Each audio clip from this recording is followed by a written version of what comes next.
Hey everyone, thank you so much for joining us here at the Chaos Inside. My name is Christina Kovacs and I'm really glad that you're here. Today I want to talk with you about House Bill 1202. This bill is titled Sentencing and it's authored by Wendy McNamara. Real quick, brief history, some of you may know and some of you may not. In 2014, the Indiana Code was rewritten. First time it had been rewritten in over 30 years. But what that means is that a lot of the laws had changed, the sentencing guidelines had changed, and so this bill addresses that.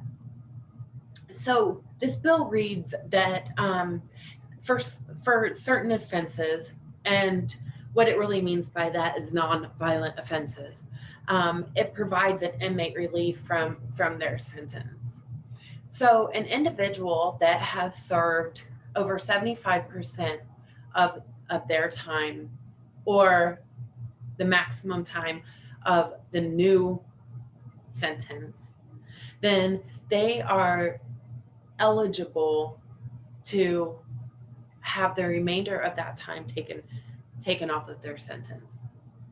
So it provides that upon recommendation by the warden, is what the bill reads, the parole board may consider certain factors in discharge an inmate and require that the inmate receive post-incarceration reentry services if the sentence an inmate has served, including credit time earned or accrued time for an offense committed before July 1st of 2014, is at least 75% of the current advisory sentence for the offense on the date the inmate files for the petition for discharge.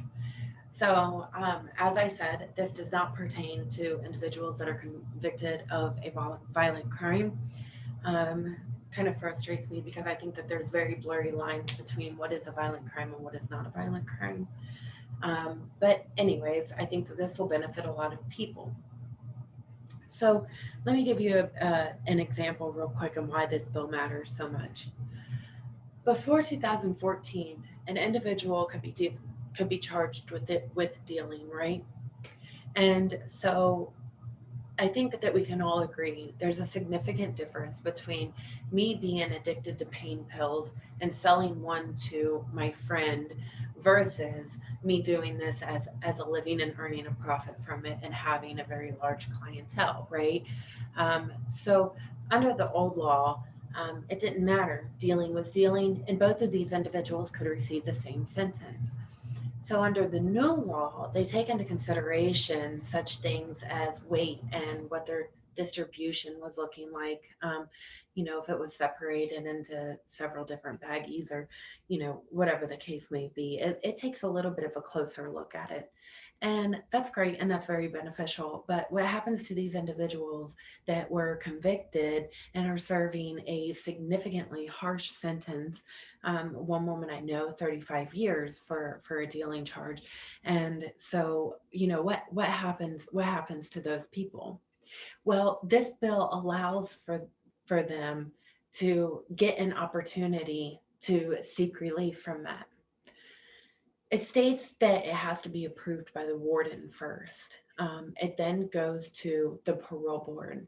So I really, really, really want to emphasize that if you have a loved one, a friend, family, somebody that's incarcerated, um, their behavior while they're in there is really going to matter. That's what they're going to look at. They're going to look at what their conduct report is and how they chose to spend their time. There's different vocationals and programs that they can get involved in.